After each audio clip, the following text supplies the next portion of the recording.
Welcome, everybody, to Trash Sports Takes. This is episode number 10.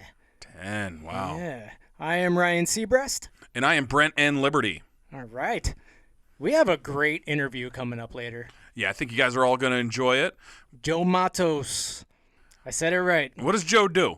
Joe has his own podcast called Critical Condition Sports, and it's great. Yeah, I feel like after this, anybody who's listening will definitely want to subscribe to that one as well. Yep. Some more excellent MMA content. I'm not much of an MMA guy, but I really enjoyed that conversation. You know, and we got some good football stuff from him, too. Yeah. He's a Patriots fan. Yeah, so stick around. I think you're going to really like that. Yeah, absolutely. We got some shit going on this week.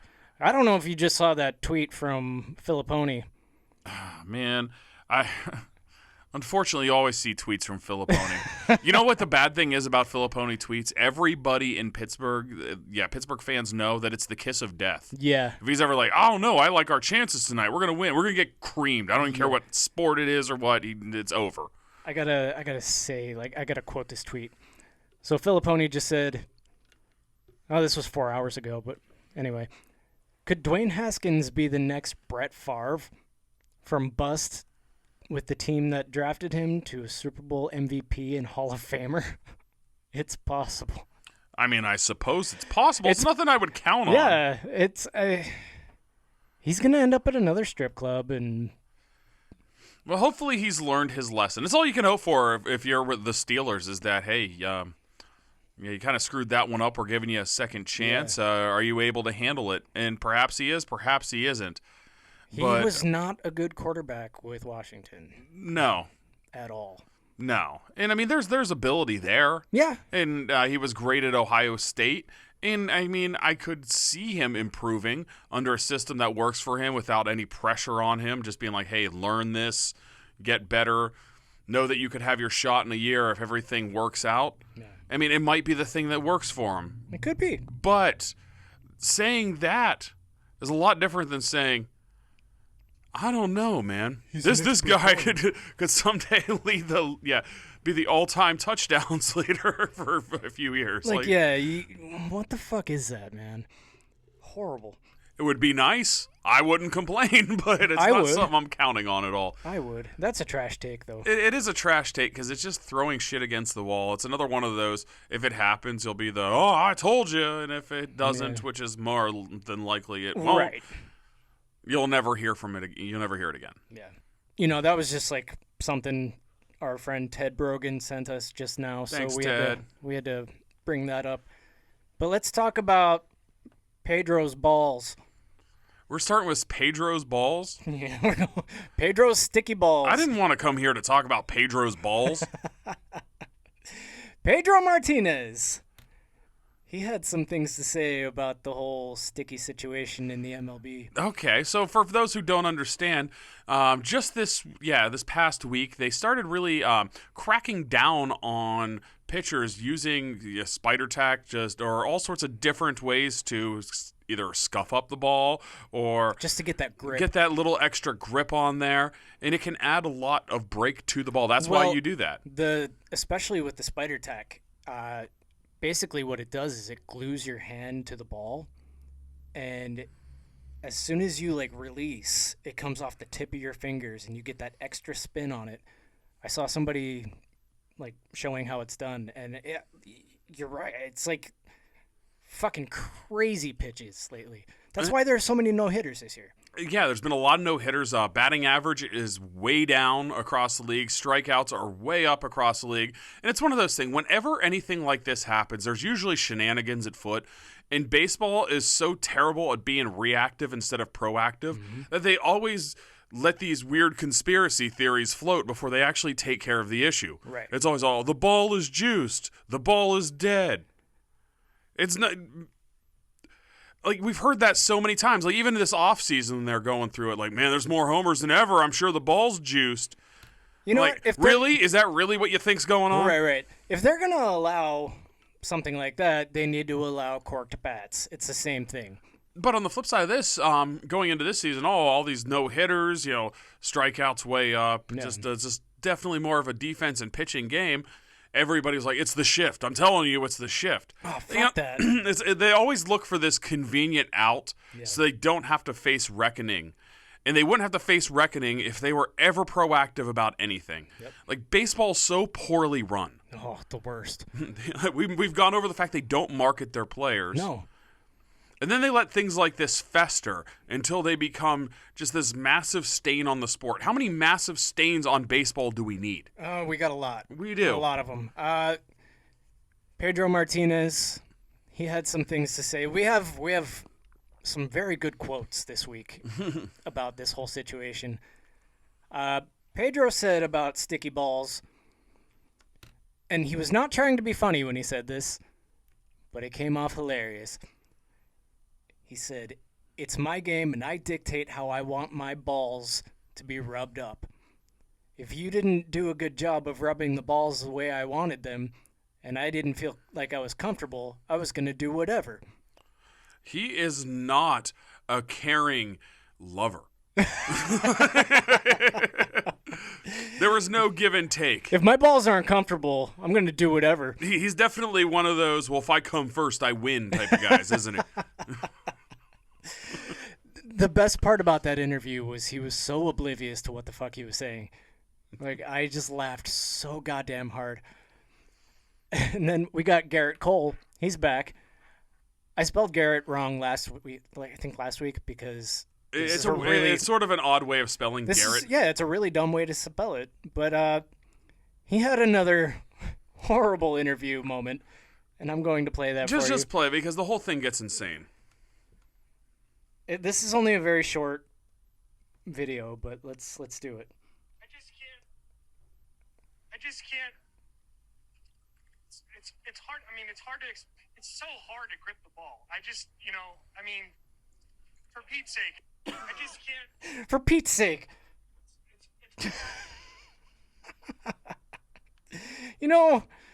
He sounds like a Muppet. You know what he sounds like? Badger from Breaking Bad. Yes, he does. That dude does voice work now, and I guarantee you could switch him out with Gerrit Cole, and nobody would notice. Yeah, for Pete's sake. It's so hard to grip a baseball. Like, that's not the way you explain that. Like, what are you doing? I have to look something up real quick. Please do. I remember this episode. We're going to get there.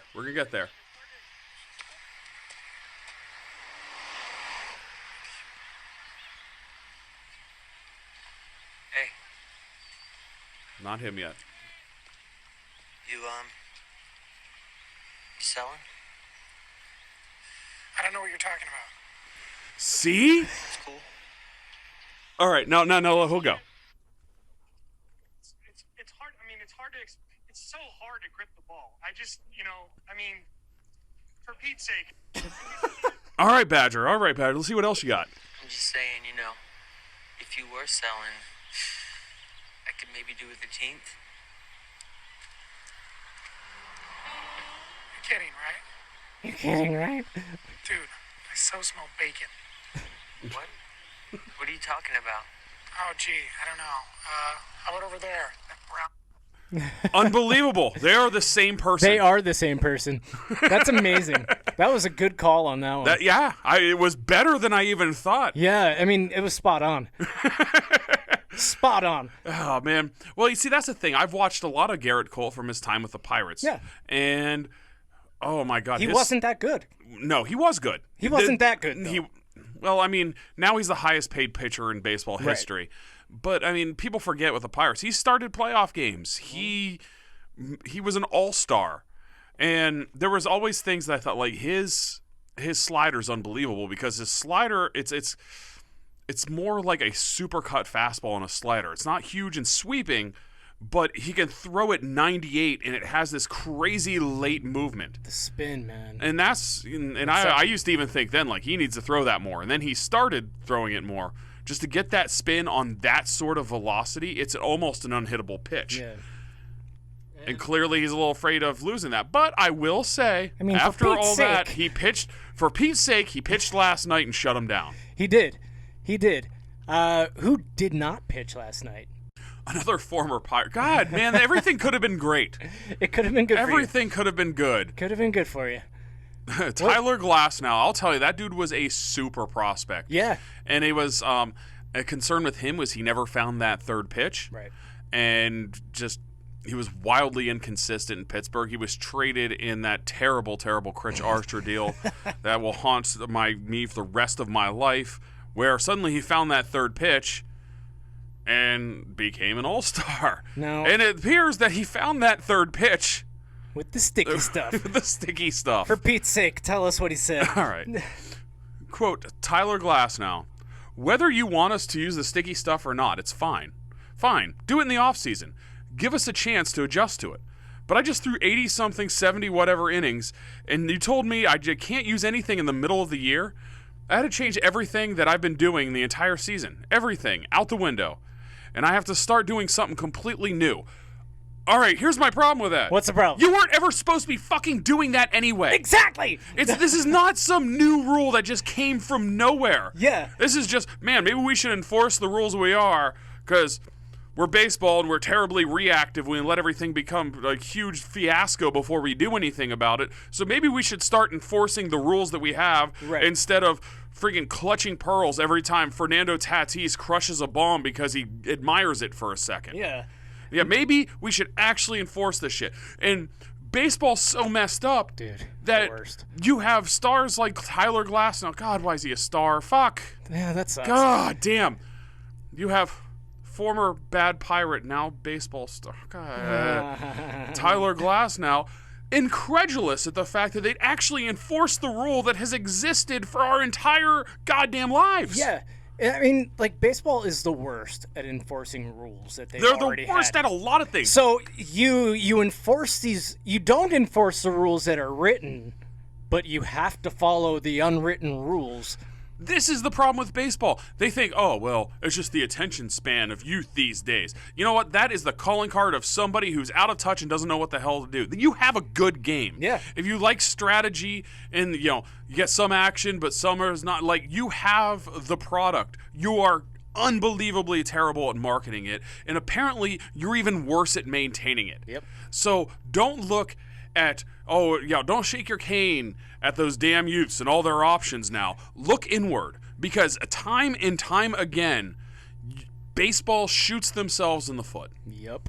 And after that, he said his injury was 100% due to the fact that he couldn't use spider tack anymore. 100%. Tyler Glasnow's like 6'7". Yeah. I've watched him pitch. I've watched him pitch live. I actually watched him pitch in Bradenton in spring training, which is kind of crazy because it's like sitting from me to you. Right. And he has some serious heat that he throws. He just needed to develop that changeup. And when he releases the ball, as lanky as he is, it's like he's right on top of the guy. Yeah. Like, he has a physical advantage over almost any single person that has ever taken a pitching mound in the history of that game. Yeah. For Pete's sake. I don't want to listen to you cry about the one advantage that was taken from you. Yeah. The advantage that was not allowed anyway. Like, if they're going to ban... what they need to do is they need to ban specific things, like substances. And, I mean, like... they're not going to be able to enforce the whole suntan lotion, sunscreen with the rosin. Well, you also know baseball and that they'll make a big deal over that and pretend they took care of the problem. Yeah. Instead of actually taking care of the problem, because it's all they've done our entire lives. Or they'll just take away sunscreen and make everybody... Yeah, and then they'll get burned, and then... Yeah, they'll make it cancer. It's going to be some solution that's a lot like Dan Snyder renaming the Redskins the Washington football team. Just the way to thumb your nose, like, see, that's what happens when you demand integrity from us. Right. And it's so obviously ingrained in the culture of that sport that you have those kind of reactions from players. For Pete's sake. For Pete's sake. Badger. Pedro's balls, though. Fuck, that's funny. See, I just think if we're completely incapable of policing it, yeah, We should just stop. Yeah. You know what? Let them cork the bats. Cork the bats, take the roids, put whatever you need to on your hands. Let's just watch roided up cheating Supermen do things that we've never seen in the game before. It would be fun to watch. Not gonna lie. In different, yeah, it's a shame that those eras didn't overlap. It would be like watching MLB The Show in Rookie. Oh, if I miss with this awesome spider tack slider that just never, it's almost a goddamn boomerang I'm throwing. Yeah. Then this roided up Superman's going to crush it 700 feet. Just do it. Just enforce, just. You know what? I'm all about that. Yeah, that would be good for the game. You obviously can't enforce the integrity you pretend to hold so dear, so fuck integrity. Then you can get really mad when Fernando Tatis weighs 260 pounds and is admiring every moonshot he hits twice a game. Right. Admiring it twice because it hasn't landed yet. Oh, man, I want to see that. I want that now. Did we just fix baseball? I think we fixed baseball. Yes. Yeah. Oh, my God. We did a good job. Just be like the Marvel Cinematic Universe playing each other in baseball. Major League Baseball, we would like a check. Thank you. At least we did better than the commissioner. We did. Everybody did. You know what the solution is? What's that? To take more minor league teams out of small U.S. cities. Yeah. That's going to fix everything. That'll fix it all. God, Rob Manfred sucks. It's like I said, it's a cultural problem with baseball where you have this pile of shit in Bud Selig for so long, and then you're like, finally, we're moving on from that. What other pile of shit can we find? How can we outdo the last guy? And there's Rob Manfred. Baseball, get it together. Just pile of shit after pile of shit. Yeah. It's bad. It's becoming hard to watch. It is really hard to watch. All the way around. You know what? And the Indians they have the best record at this point since 2007. The Pirates don't. Yeah, right. But the Indians are not fun to watch. Oh, you want not fun to watch? I'm just not having a good time. I'm not having a good time at all. So you need some more roided up Supermen. Yeah. And more sticky balls. Yes. More of Pedro's uncomfortable balls. I want you to test it. I want like vintage Mark McGuire crushing just some sticky ball and it sticks to the bat. Yes. I want to see. Let's really push the limits of physics. I'm actually going to go to I'm going to Washington D.C. next week. I was just there. Yeah. And the Nationals are playing the Mets. And I'm going to go. Nice. I made a mistake when I was in D.C. Well, actually, I was in Frederick, Maryland, not too far, probably about 45 minutes from D.C. Yeah. And I'm like, I stopped at the Sheets there because I needed to gas up. And I'm like, we need food. And, we hadn't eaten in a while. And it was just, Roy Rogers, we don't have that at home. Oh, it's not good. No. It really sucks. No. It was a terrible choice. But I'm just like, when's the last time you saw Roy Rogers? And I realized there's a reason. Yep. Roy Rogers is terrible. Speaking of terrible, the MMA Tramp Stamp. Oh, man. You know what that is, I know right? what that is, but I want you to explain that. I would say like 8 out of the last 10 fights that I've seen, there's always the dude with the tattoo going across the chest, like a necklace. And in the middle of it, there's a terrible quote. And we call that the MMA Tramp Stamp. It feels like barbed wire around the bicep was a little played out, so they needed to take it in a new direction. Yeah, and they just put it on their chest. It's going to go the same way as tribal tattoos or, the Chinese symbols. Yeah, where like you think it means love, but it says fart. Yes. I want one that says fart and then tell everybody it says fart. Yeah, I would tell everybody. Just own your shit. What's that mean? Well, it means fart. Or that little infinity sign that women get with the birds coming off of it. Yeah. That means fart too. I have no ink, and it's not that, like, I just never got around to doing it, I guess would be the thing. I have one tattoo, and I like it. I would like more of them, but I wish they were cheaper. Yeah, I think that's probably part of it too, is I hate spending money on myself no matter what circumstance it is. But if I do take that plunge, I don't want something so cliched. Yeah, you don't want the MMA Tramp Stamp. Well, you have to get in the ring. You have to.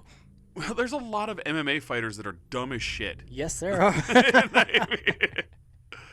Oh Like, my I can God. respect the sport and the skill, Yeah. the training that goes into it, the strategy, but it's like baseball. I respect those things about baseball, Yeah.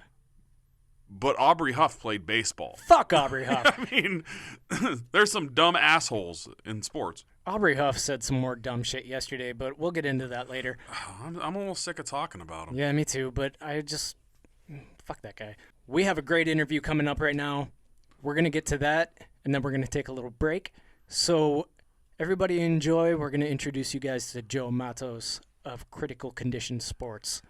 You've heard the podcast. Yes, you have. All right, everybody, welcome back to Trash Sports Takes. We have a special guest today. He goes by the name of Joe Matos. Did I say that right? Yep, you did. All right. And, It's like 8 letters. Wasn't that hard?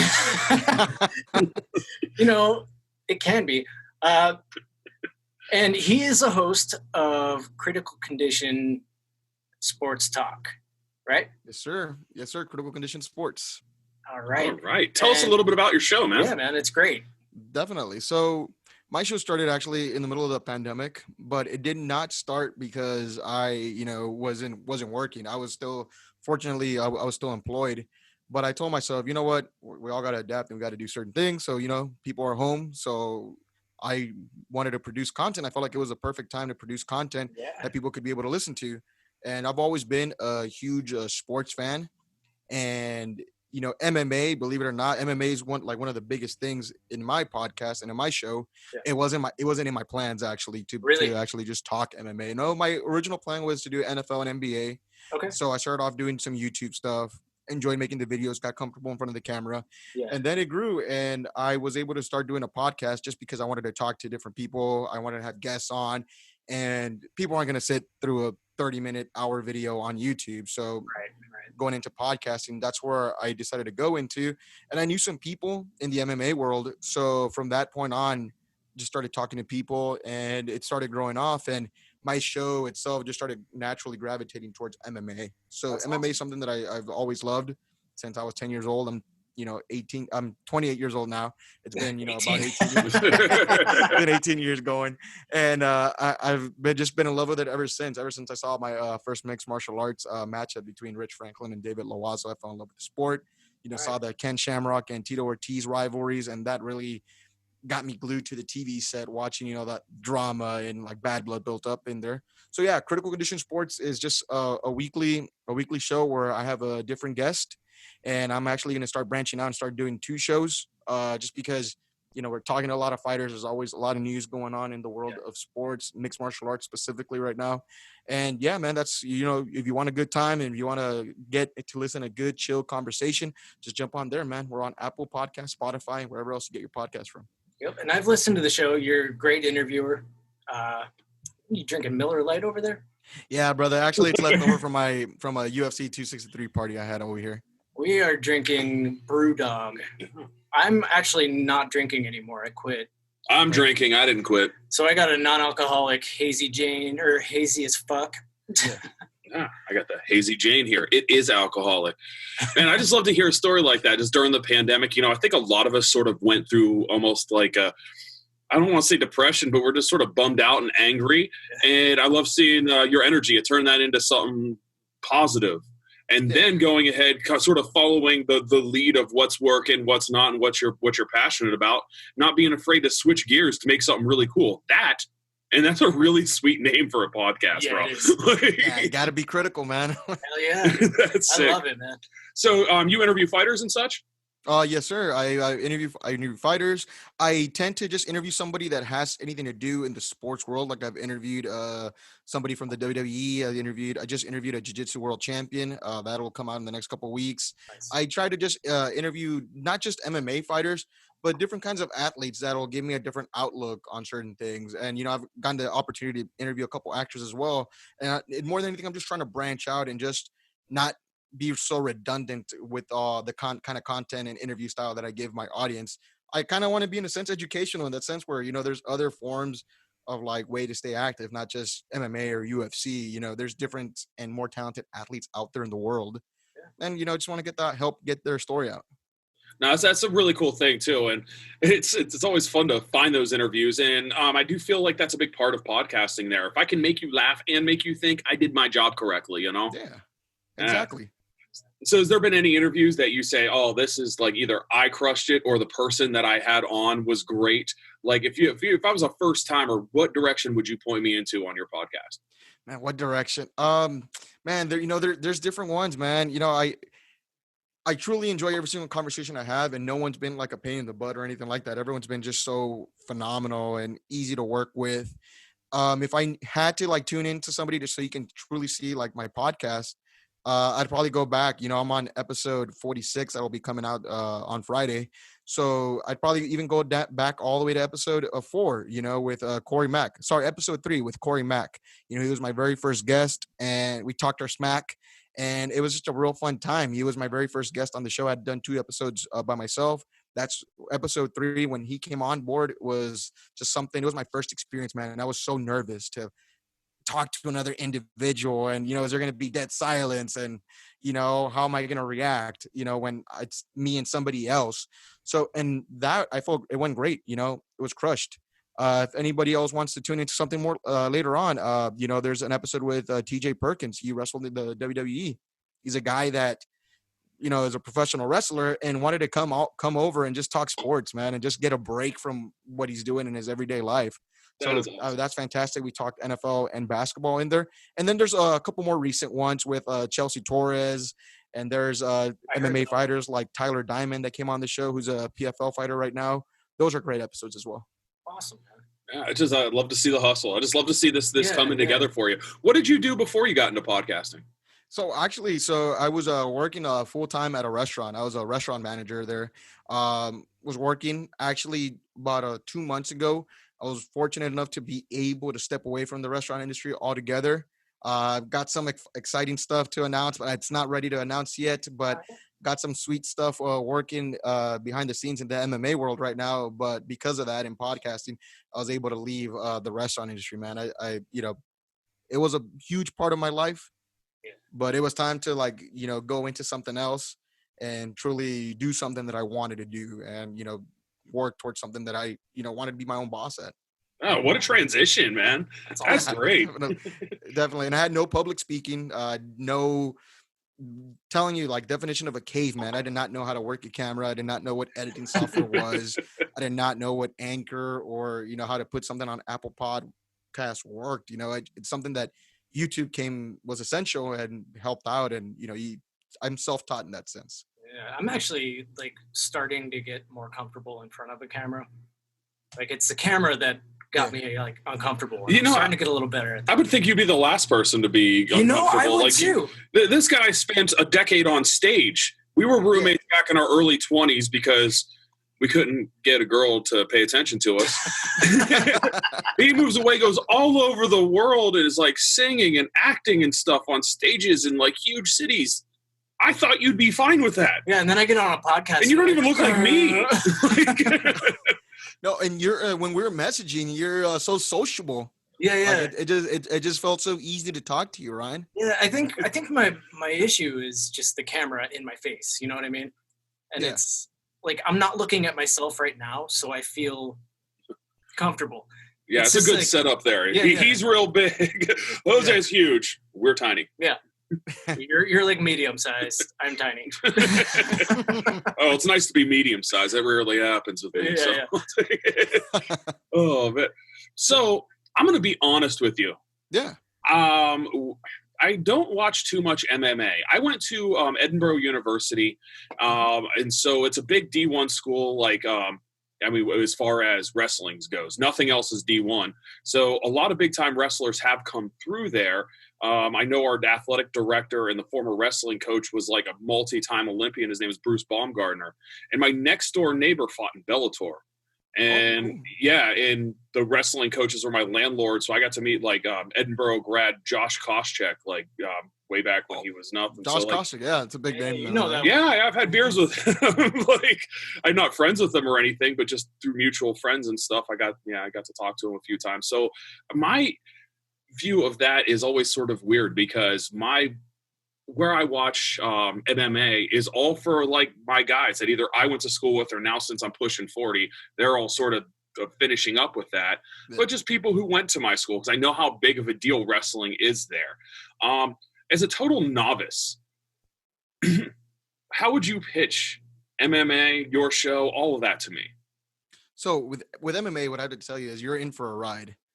First of all, obviously, like anything else, like in the world, like restaurants, you go to restaurants, all food industry wise, you go to one and it's not going to be great. You go to one and it's fantastic. Same thing, with MMA. I'm not going to tell you that every single fight's exciting, Oh yeah. because Those there are, hugging there are some boring fights on there, it's happened, and when it comes to the world of mixed martial arts, so it's such a beautiful sport because of the fact that you can't just be good at one thing, especially like if you watch it at the level of the UFC, where all these athletes it's truly some of the best mixed martial artists out there in the world.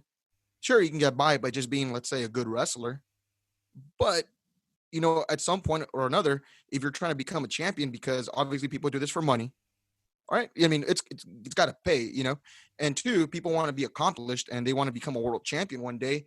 As you're climbing through the ranks, you truly have to refine your skills and become a well-rounded athlete because of the fact that once you get to the cream of the crop, I mean, those guys don't mess around. Those guys are good and technicians in every single thing that they do. So, I mean, you're going to have issues and they'll be looking to exploit any kind of weakness that you have. So in that sense, it's a beautiful sport.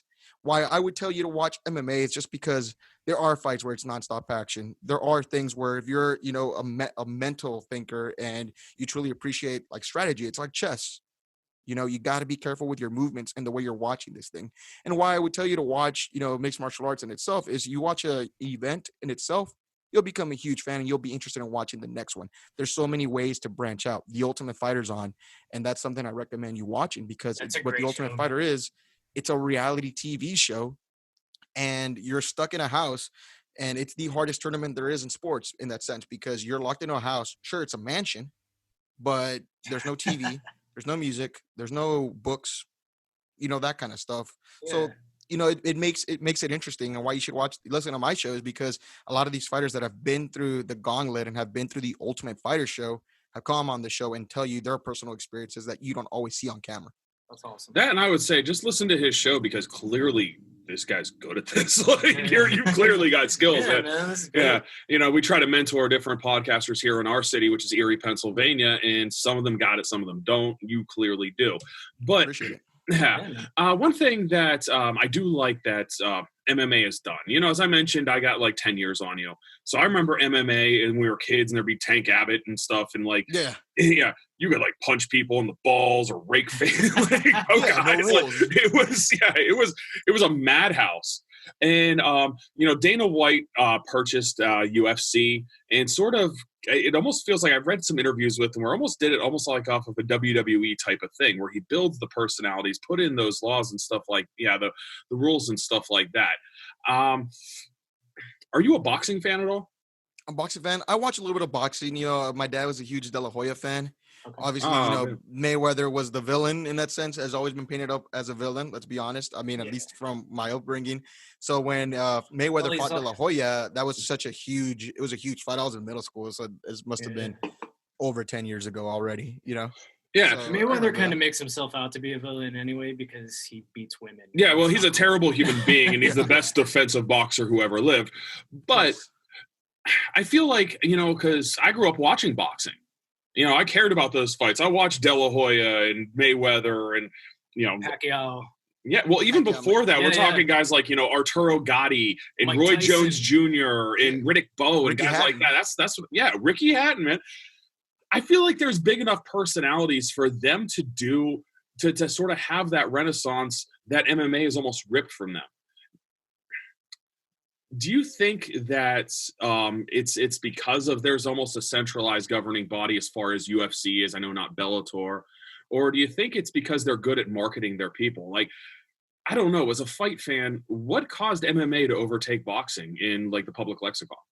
Well, first of all, so I think that for boxing, it'd be really hard just because of the fact that there are so many personalities in mixed martial arts. To tell you a few, or even to tell you some of those marketing aspects that they've had, like everyone knows Conor McGregor. Right.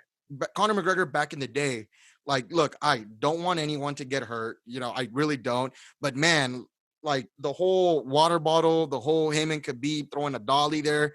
Again, I don't want anyone hurt, but is that not just a great piece of content that you can just go on YouTube, look over it, and tell people like, yo, you got to watch Conor McGregor next month because of all this stupid craziness that he does. Like, this guy doesn't care. It's intense. And regardless of the fact that, you know, how sure, obviously it's illegal and he got in trouble and Dana White was against it, they were still using it to promote the fight, you know, with Exactly. Khabib. You know what I mean? Yeah, They're it still was- using it. Oh, okay, it's so terrible. Hey, let's use this script right here. Let's use this like 10-second video of him doing that to promote the pay-per-view.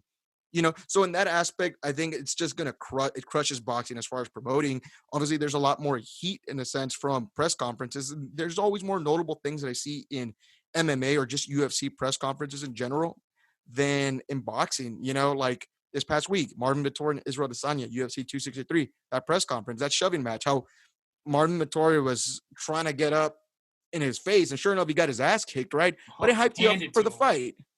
But he got excited for the fight. Yeah. Daniel Cormier and John Bones Jones, again, two guys that were very marketable and that you really enjoyed watching fight. Sure, John Jones has, you know, these issues outside the cage, but going into the first matchup with DC, those guys were trying to brawl at the press conference, man. It's so intense. I just don't see it a lot with boxing. Well, I think it used to happen with boxing. I am going somewhere with this that brings it all back. No, But- I'm listening. Yeah.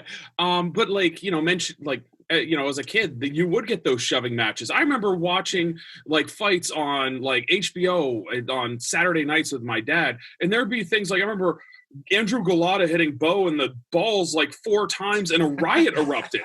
I remember a Mike Tyson fight where somebody came in with a parachute in the middle of the damn thing. Like, Yeah. shit was crazy back then. And I do wonder if having a more centralized governing body at the highest level of that, because I said I've known people who fought Bellator, and everybody who wanted to fight Bellator, who was fighting Bellator, wanted to get into UFC. Of course. I almost like do you think that helps as opposed to like with boxing where it's just all these different commissions and everything's deregulated and there's nobody really hyping anything? I don't know. It's a theory of mine.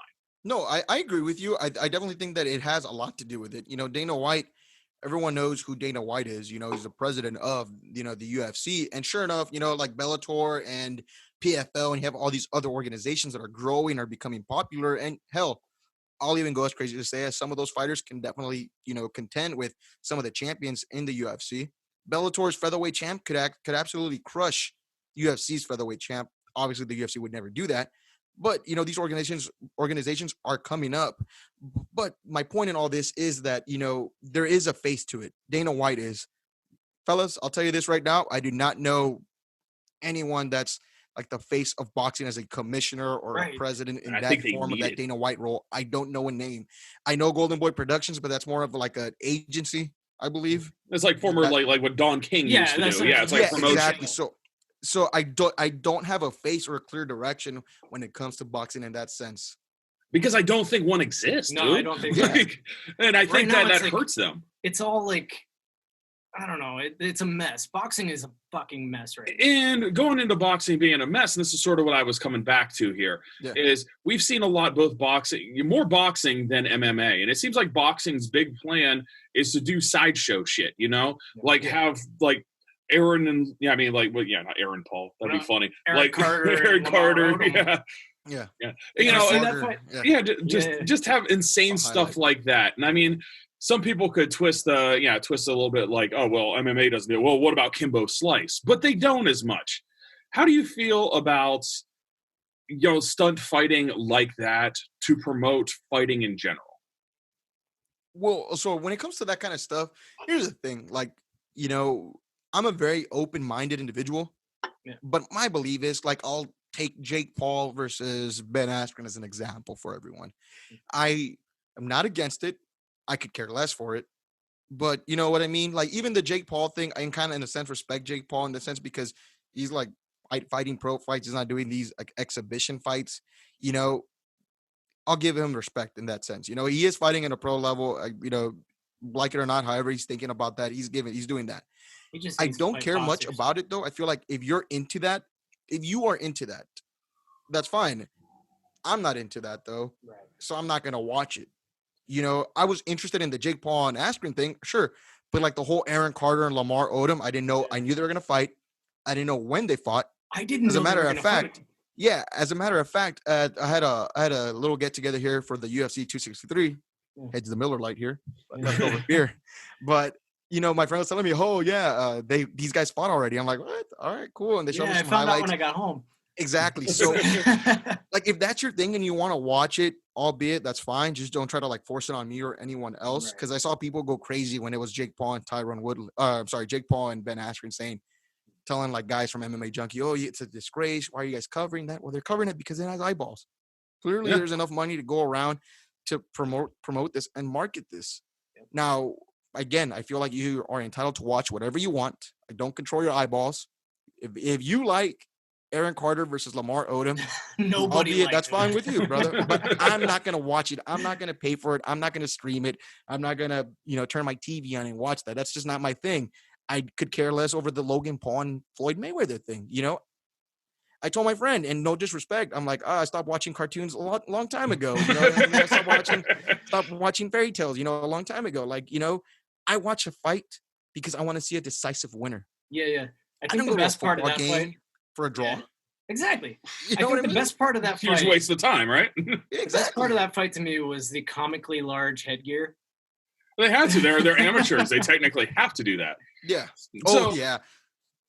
Leading back to it, there was a big UFC card this weekend. I'm going to be honest. Me and my wife were on the beach. I was on vacation this last week. So, our whole team had this get together. They watched it. Ryan probably knows more about it. But at the time, I was, doing my husbandly duties on vacation. So, tell us a little bit about your party. Tell us about the fights. Tell us what you thought of it.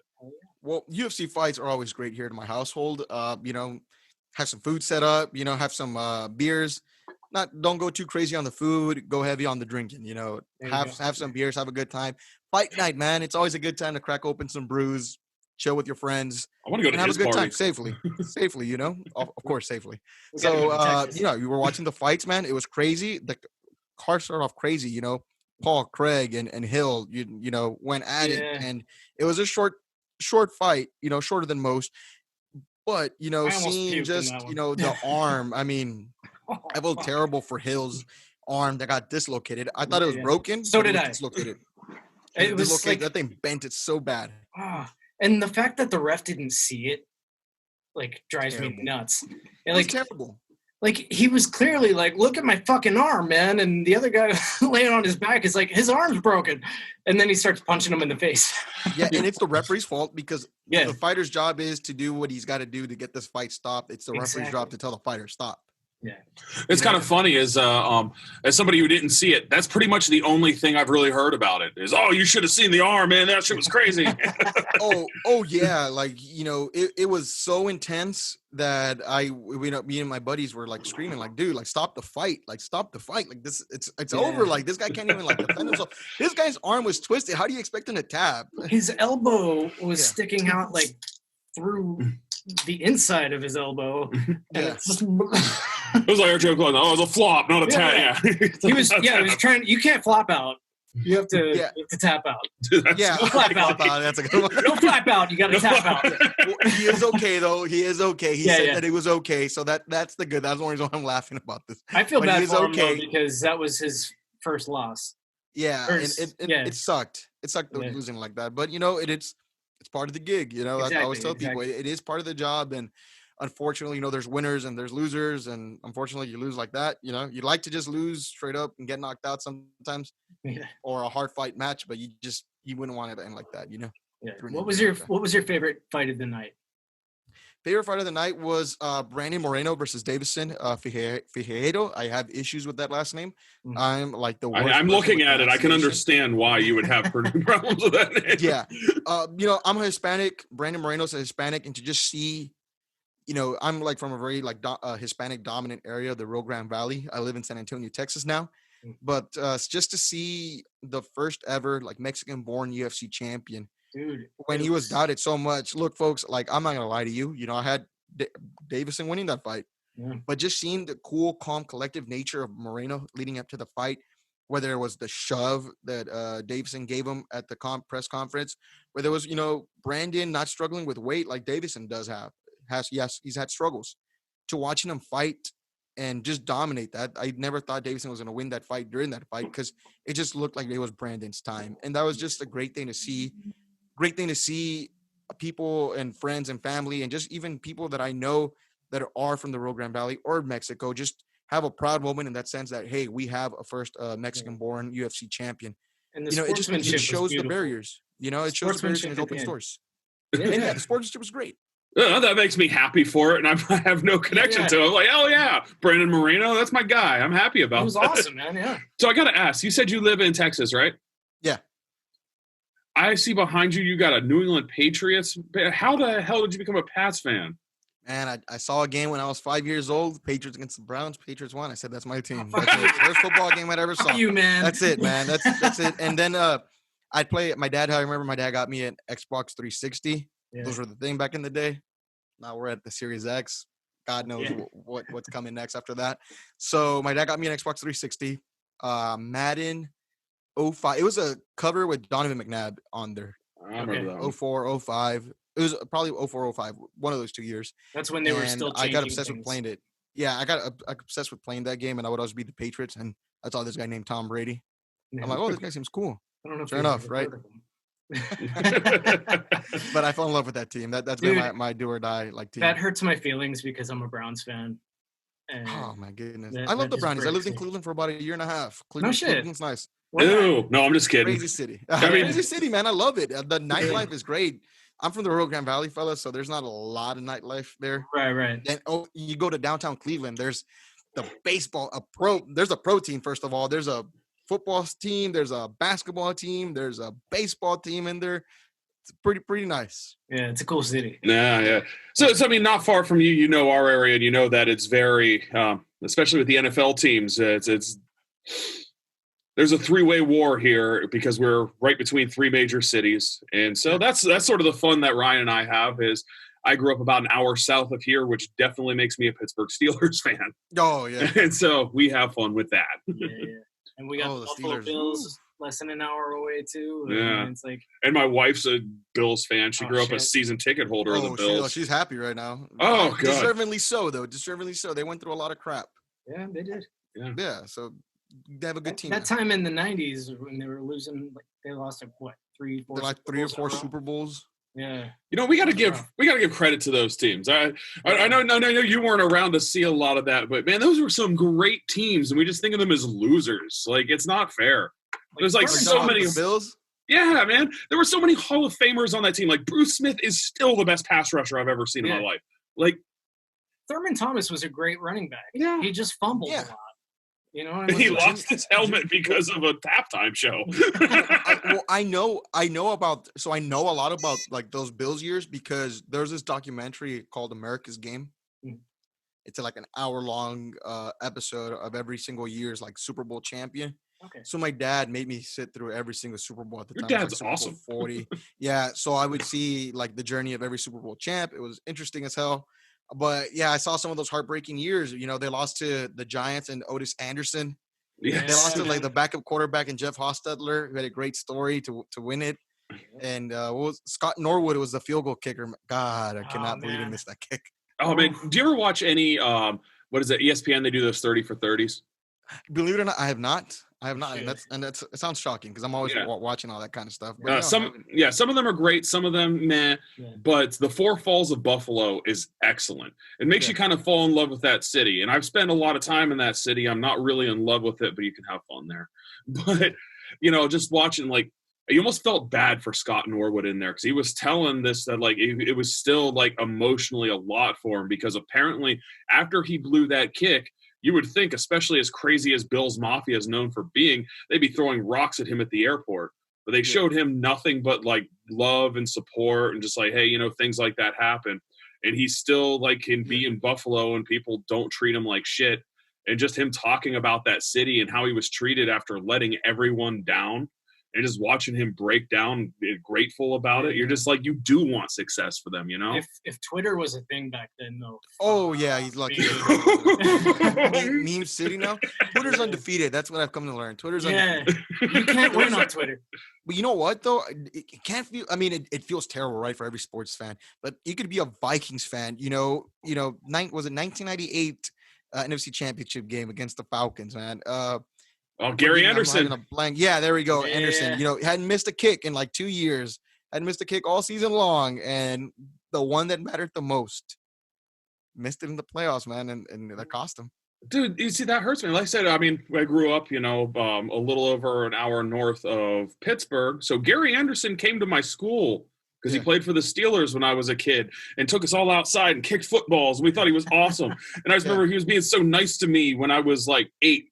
And so watching that, it was like devastating. I'm like, that happened to that nice South African man that came to my school? Shit, Yeah, I mean, it's terrible. I mean, I don't know anyone from Minnesota at the time, but God, you know what I mean? I just hope I hope they were as easy on him as they were on Scott Norwood. Yeah, right. Man. Those are some rough times. Oh, yeah. Happy for those guys that Twitter wasn't around, man. Yeah, Patriots fans right now, man. It's gonna be rough, man. It's gonna be How do you feel about Cam? He looks like shit right now. I never liked Cam. I never liked Cam. I thought that, and here's the thing, folks, like I'm critical about these things, right? That's the name of the show. Yeah. But I've had a lot of people last year just tell me, oh, I'm not a Patriots fan and I'm a traitor and yada, yada, yada. And they signed Cam Newton and people are like, oh, 10 wins, playoffs. Like, what are you guys watching? Yeah, what are you guys watching? And I know some fans that are just so passionate. My buddy Corey Mack, now he turned my very first guest on my podcast, turned out to become a good friend of mine now. He was so on the Cam train and so in believing the team, and I get it. But I'm not here to give people false hopes. I'm here to tell people the way I see it. What I saw with Cam, weak arm. Yeah. Depends more on the ability to run than pass. In all my years just watching football, if that's your first habit or your first natural instinct to run instead of passing, Lamar Jackson, you'll be successful. You'll be successful. You knew what I was about to ask. Yeah. I mean, there's more limitations. Lamar, easy to game plan for. Yeah, exactly. Cam doesn't have the zip on the ball, and people are going crazy telling me, oh my goodness, Cam used had to, a great game against Seattle and we barely lost, and look at that, and it's amazing. I told people, hold on here. They're still going to go. They're a 7-9 team, 8-8. Before Cam, they were a four-win team. Yeah. Never believed in Stidham. And then, the way that this year was just handled, I'm just so ashamed right now. My dad once told me, you get what you pay for. Yeah. And the fact that the Patriots didn't try to get a deal done for Justin Fields and get this quarterback from Alabama named Mac Jones, and people are supposed to tell me that he's like the holy grail of everything, and he's going to come in and save it and become the next Tom Brady. Absolutely disgusts me. His teammates call him Mac and Cheese. Who? Mac Jones. His teammates call him Mac and Cheese. They call him whatever they want, man. It's the thing. I almost feel bad because this is it's trash sports takes. We take out the trash sports takes, but I think I have a few here on the Patriots. Okay. First of all, Cam, he was special at one point in time when he was, and years ago. He was Superman. Years ago. But this is actually, Ryan and I had a conversation about this yesterday, wasn't it? Yeah. Where my fear with him is, he's like an old running back. Running back hits unless they're Frank Gore, running back hits 30, they're not the same guy. Yeah. And because he played the game so much like a running back and he took some massive hits, he's just washed because he's taken more abuse than most quarterbacks do. He wouldn't slide. Yeah. And I'm thinking that's what's going to happen to Lamar Jackson. Yeah. Oh, no. But here's people are fighting you on this? No, I'm sure somebody. Well, I mean, you know what, dude, we're in AFC North country. Somebody's gonna fucking fight us on this. Well, you know what? The Ravens asked the media not to record Lamar Jackson throwing the football at camp because it was that bad. You see, yeah, and he's worth money. But in Lamar's defense, folks, so I'll tell you this though: when I look at a quarterback, right, to get through, or have some wins, you got to have, and to the level of success that Lamar's had, you got to be special at something. So even though, you know, we'll knock on the passing ability and you just can't be a runner, you can win games. You can win games. Absolutely. If you're talented like that. Look at Michael Vick. And that's all He that was matters. successful. Really. He was successful. And Lamar's successful too. He puts up numbers. Hell yeah, guys. I would love to have him on fantasy team. Sure. He'll put up numbers, right? Yeah. What's the goal every year though? You got to win a championship. You know, I want to win a title. Title City. You know, you want to win in contention and believe that you have a guy. You want to believe that 2 minutes left, you have a guy that down 5, no timeouts. You have a guy that can take you there. I don't think Lamar can take you there. You're not gonna outthrow Patrick Mahomes in an especially when it's so crazy. Yeah. You know, is our joke about him is I honestly think he's the best runner of running quarterbacks of all time. I watched Vic. I've watched Lamar Jackson. Lamar Jackson could have been an elite running back. Yeah. But we keep saying that he's Barry Sanders with Danny Werfel's arm. He's just it's just like mediocre. Like, I mean, he's gifted on the feet. Yeah. So gifted, unbelievably gifted. But the titles are won in the air. Exactly. Yeah. So you're right. What are you going to do in a 2-minute drill when you need him to uncork some things and hit somebody on the sideline in stride? Or you're down 20, or you're down 14, 2 touchdowns, fourth quarter. Yeah. You're not going to just be running you want to go throw, not slants, but you want to throw out routes out to stop the clock. You know, and out routes are the hardest ones to throw, man. Well, they offered so many wide receivers this offseason, and they got Sammy Watkins. Yeah, I think that's the Ravens did. And then the Ravens have done it. They tried to go out and get Julio. They tried to sign Juju. They tried a bunch of guys. They definitely tried to bolster that wide receiving core. And the best they could do was Sammy Watkins for a team that has the defense, that has a good running game, and apparently had and the coach. I mean, it's a strongly run organization. I freaking hate the Ravens, and I'll tell you that. So it leads you to believe, like, why would wide receivers do that? If they're throwing, because I've heard a few that took less money to sign elsewhere. Yeah, if you have a quarterback that's not going to be able to get it to you, your stats are going to be shit. Yeah, you know what? Those Joe Flacco teams were the worst, and it's crazy to tell you that Joe Flacco was like, I got scared when those Ravens teams weren't scared of the Patriots going into Foxborough. I mean, they played them hard. Those were and I was scared every time Joe Flacco was there, and it was Joe Flacco. I mean, now look at him, Joe Taco, or whatever they want to call him. Yeah. Well, and that was the crazy thing about that, because the Steelers could never beat the Patriots. Yeah. But the Steelers would knock Joe Flacco around all day long. Yeah. But, we acted like whenever we went to Foxborough, they acted like the Steelers acted like the Patriots were a 12-foot tall behemoth. And that's actually how they usually beat the Steelers is, oh, okay, they're actually covering the guys on the outside. Oh, wait, they're not letting – they'd always find like one guy. Yeah. And it was always Gronk, because that's what I loved about that team and hated about that team in that era was when Tom Brady would just be like, oh, man, they're taking away Edelman. We can't run the ball on them. Hogan's made a few plays, but just they're shutting down everything. Well, let's throw it to Gronk because he's a cheat code. Oh, you know what? I saw them well, this wasn't during the Gronk time, but I got this right here actually at the Patriots banner drop for like their last title with Brady, and it was at the kickoff game. It was against Brady against the Steelers, and it was a fun game for Pats fans. But man, it was not a great game. I did not like that game very much. Yeah. All right, if it makes you feel any better, then Ben got hurt the next week, and we had to watch Mason fucking Rudolph for a year. I mean, you know what? I lived in Oklahoma too, man. So I got to see a lot of Mason Rudolph in college. I wasn't a fan of. Yeah, he's something else. So, I mean, I know our time together is coming to an end here, but I just want to let you know I really enjoyed this, and if you ever want to hop on again, you just let us know. We're always happy to have you on Trash Sports Takes, talk a little shit, talk MMA, talk football, whatever you want to do. No, you have an open invite, my friend. Absolutely. Hey, thank you, folks. You guys are always invited on Critical Condition Sports as well, folks. If you want to give a take and everything like that, thank you so much for having me. Absolutely. Tell everybody where we can find you. Oh, yeah. So on Instagram, it's at Critical Condition Sports. Trying to get a little more active on Twitter. It's at Condition Talk. Again, YouTube, I have my interviews on there. I'll give you weekly different hot takes and videos on there. Just go to YouTube, type Critical Condition Sports. And then the podcast is found on Apple Podcasts, Spotify, and wherever else you get your podcast from. Awesome. I look for a lot of Brent Liberty following a lot of those things because I'm in, my friend.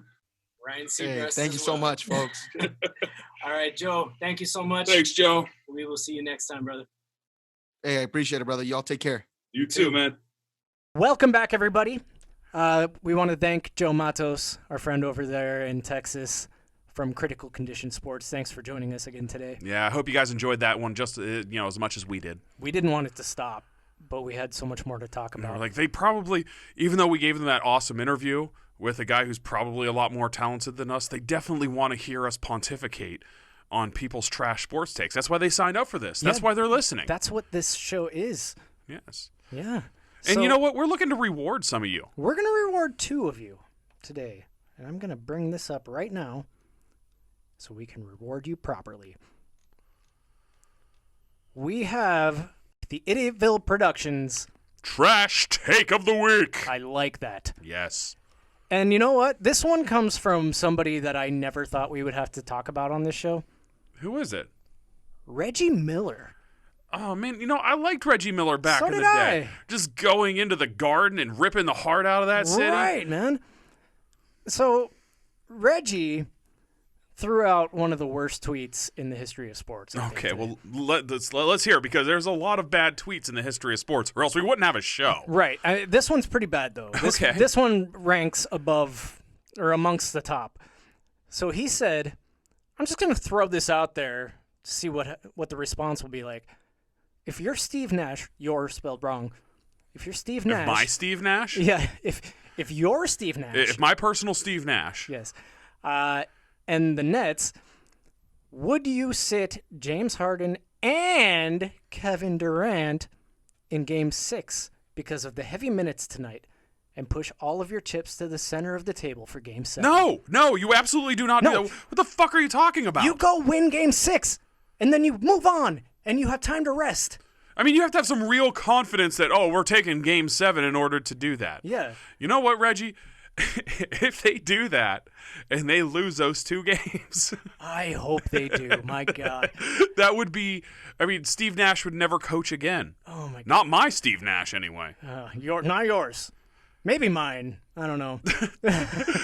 This reminds me of a classic, you're half watching, I think it was like an NFL playoff game, and Brian Billick was the announcer, and they're just like, they have to score a touchdown here. And he's like, well, now what they could do, and there's like 20 seconds left, is like, they could kick the field goal, then get the onside kick, and then bomb it. Like, why the fuck would they do that? They're down by 5. Like, what are you talking about? Like, it's like on that level of just idiocy. Reggie Miller, you are the winner this week. Yeah. I think he tried to outthink himself, but there wasn't much thought involved. No, there was like zero thought. How high were you? What were you smoking is what I Jesus. would like to know. Christ, Reggie. I would like some of that. That's such a garbage take. Like, That's- what are you doing? It might be the worst one that I've seen this year. That's a really bad idea. Yeah. It's an awful idea. All right, so we're going to go from the worst to the best because we do not do this enough. We don't talk about the good tweets. So There are good tweets? there are some. This one made me laugh so fucking hard. All right, let's hear it. This comes from @Chase_Ebert, responding to PFF's tweet. If you could add any non-quarterback to spelled wrong, your favorite team, who would it be? Wow. What non-quarterback could I add also to my favorite team? If I could add one non-quarterback also your favorite team. Also your favorite team. So you could add like So one I could non-quarterback and the full team. Well, they're not my favorite team. But, let's see here. I don't know. I'd feel really good about Aaron Donald Yeah. and the Kansas City Chiefs. Yeah. There That sounds great. That would fantastic. So what did Chase Ebert have to say? Chase replied with, bring Aaron Donald to Carolina to complete the holy trinity of Dan Arnold, Sam Darnold, and Aaron Donald. I love it. Yes. Can't believe I said that right. You got to take your time. Wow. Like, that was really well thought out. Yes. I applaud you, Chase. That was The Holy Trinity. I love it. There has to be some like color guy that just been doing it for too long that would just screw that up every time. Yeah.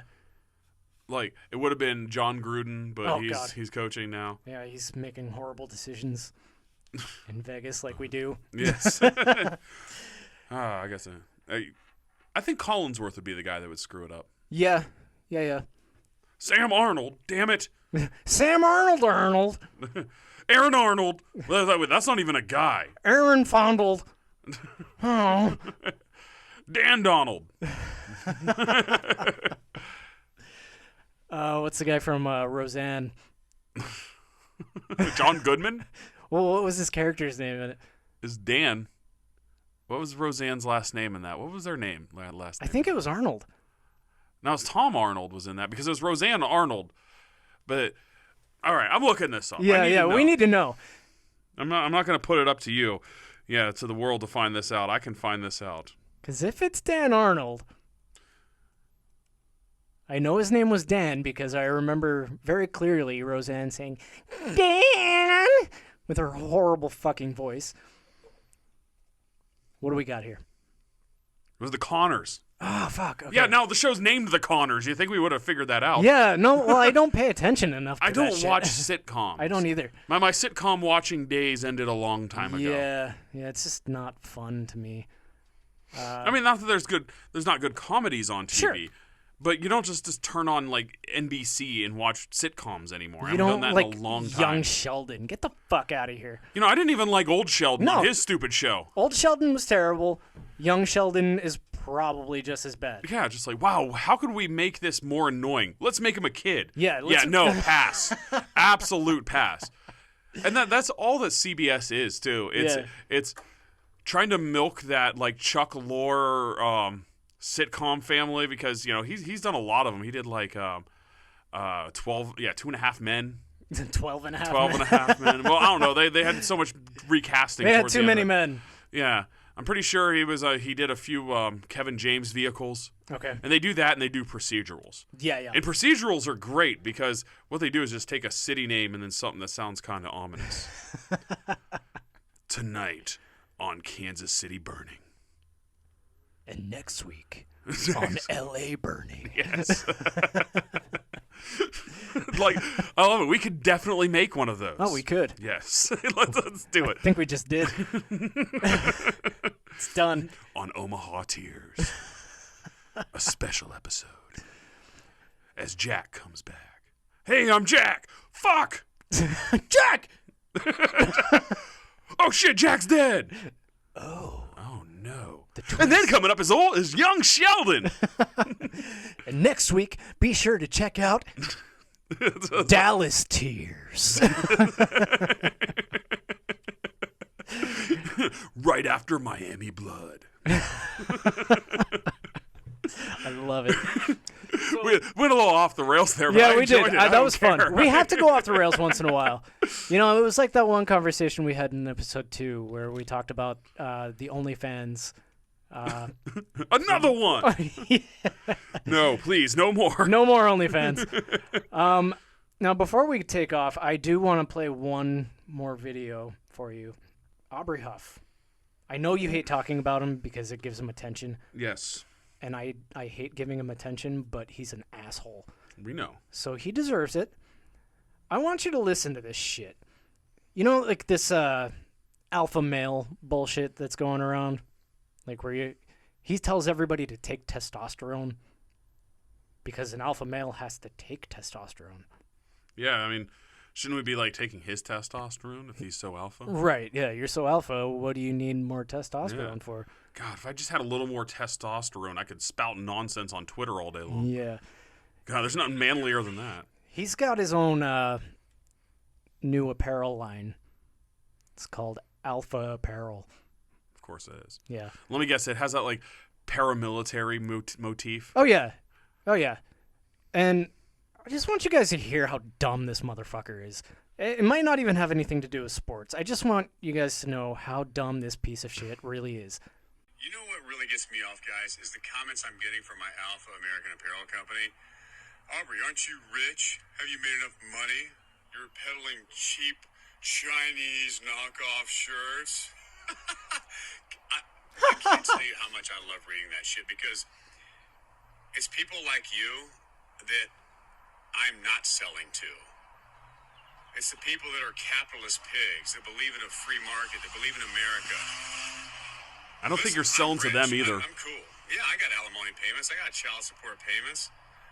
But I'm still fucking loaded, okay? But I'm doing this not for the money.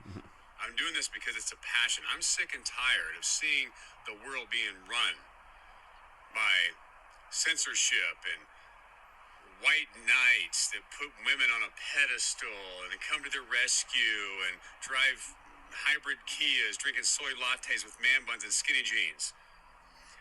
I'm sick of the liberal Karens that are yelling at the top of their lungs about how unfair the world is and radical feminism. Who gave my alcoholic uncle a t-shirt line? Proportions, and it's not the coronavirus. It's the lack of masculinity and the attack on masculinity. We need more men today taking testosterone that have balls to speak out, that are unafraid of the bullshit. This is a rambling mess. It is. I love it. It's called The Subtle Art of Not Giving a Fuck by Mark Manson, and that book changed my life because Of course it did. when you live your truth, Surprised he could read it. and your desires, and Couldn't. every It was day an I wake up, audiobook. I am excited about what I'm doing with this company because there is so many people out there that are supporting me with this venture that think just like I do. So keep the hate. Oh, good. coming.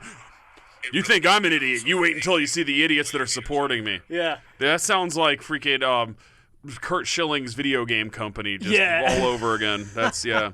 Good luck with that, Aubrey. You stay alpha. We need more men to take testosterone because you have too much estrogen. You know, I don't know. I just think part of being a man is not sitting there and talking about how manly you are all Exactly, day long. Yeah, exactly. It's just, I don't know. Let me make a t-shirt company about it. About how non-manly I am. That's what. Let's start our own Sorry, t-shirt company. Yeah, so be looking out for Beta America. I love it. I'm going to drink a soy latte. Yes. I just got to tie up my man bun a little bit. Yeah. With all that hair. Yes. And my jeans are skinny because I refuse to buy bigger ones that fit around my fat ass, okay? Yes, sir. All right. Speaking of knockoff shirts from China, we have our first giveaway. We do. I am so excited about this. We put up a little hype video last night for Steve Cockslam. Steve the Monster Cockslam. We made Steve Cockslam into a thing. A throwaway line is now a thing. So why don't you tell us a little bit about that conversation that we had on that episode?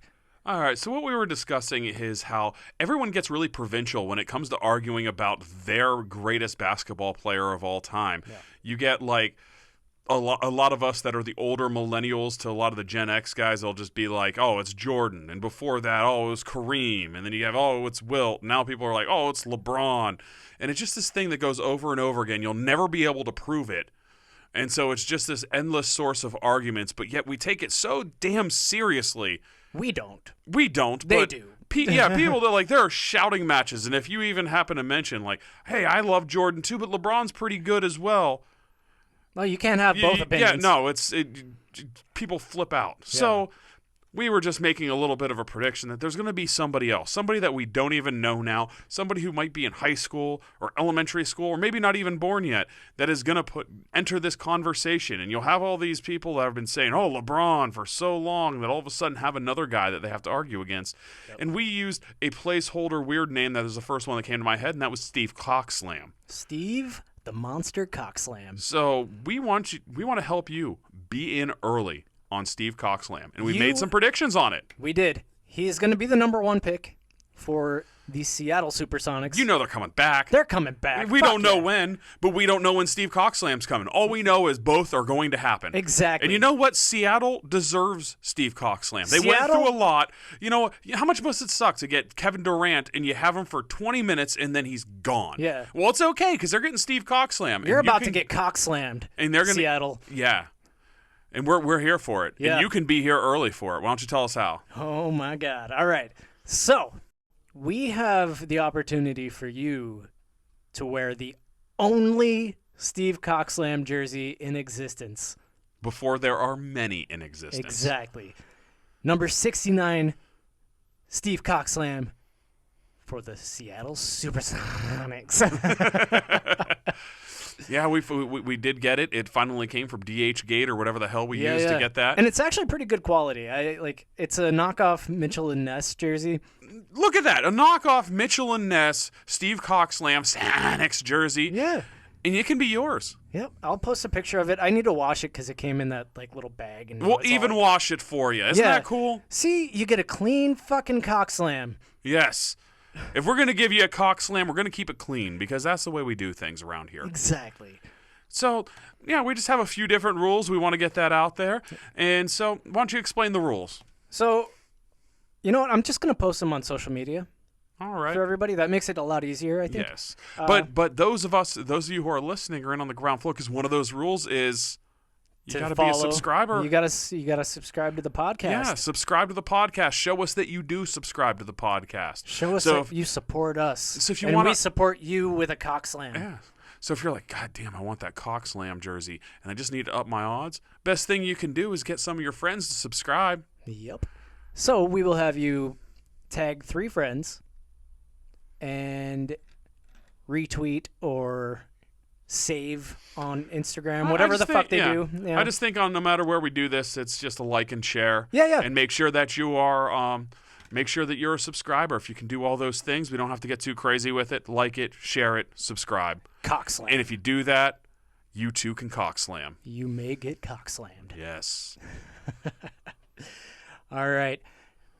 I think that's about it. We're not going to talk about Stephen A. Smith saying the dumbest thing in the world. Don't worry. I feel like we're going to have more opportunities to talk about Stephen A. Smith saying dumb things. And this episode has gone on a long time. It really has. And, so it's time I think we're going to wrap it up. I'd like to thank our guest tonight. Joe Matos. Joe Matos, thank you so much for hopping on the show with us. We look forward to talking to you more in the future. And then please, everybody, check out his show. Yes, Critical Condition Sports. Critical Condition Sports. It's on Apple Podcasts and all places where you find podcasts. So while you're making sure your friends sign up for us, to subscribe to Trash Sports Takes or any other, so you can get cock slammed any other part of the Idiotville podcast. Any other part. Of the Idiotville Productions team. We have lots of shows out there. Yep. Make sure you also sign up for Critical Condition. I think you're going to like it a lot. Yeah, and I think we showed you really what it's about. So, I'm Brent and Liberty. You can find us on Facebook. You can find us on Instagram. You can find me personally right there at Brent and Liberty on Twitter. Drop me a line. Let's talk a little sports. I'm always down to do it. Anything to distract me from the rest of my life. How about you? Oh, yeah. I have nothing going on, so I can talk shit all day. You can find me at Trash Sports Take, and on Instagram we are Trash Sports Takes Podcast. On TikTok we are Trash Sports Takes Podcast. We are now on Discord, so we can start streaming some shit. There we go. I don't know anything about it. I know my son uses it. So we're on fucking what's the other one? Twitch. Yeah, we got on Twitch today, so we're gonna be doing some shit. We got some stuff coming up for you guys. You're all getting cock slammed. Yes. So get it. Yeah, much like with that Steve Cockslam jersey and Cockslam mania that is destined to hit the shores of the United States. Get in early. He's from Belgium, by the way.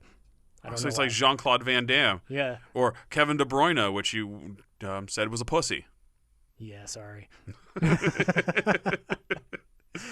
All right. So for Dill Spears, who was not here tonight. I had to work late tonight, or so at least I said, because I'm really afraid of interviewing somebody cool because I suck. And for Brent and Liberty. Happy trashing. Oh, fuck yeah. And for myself, Ryan Seabreast, go cock slam yourself. We'll see you later.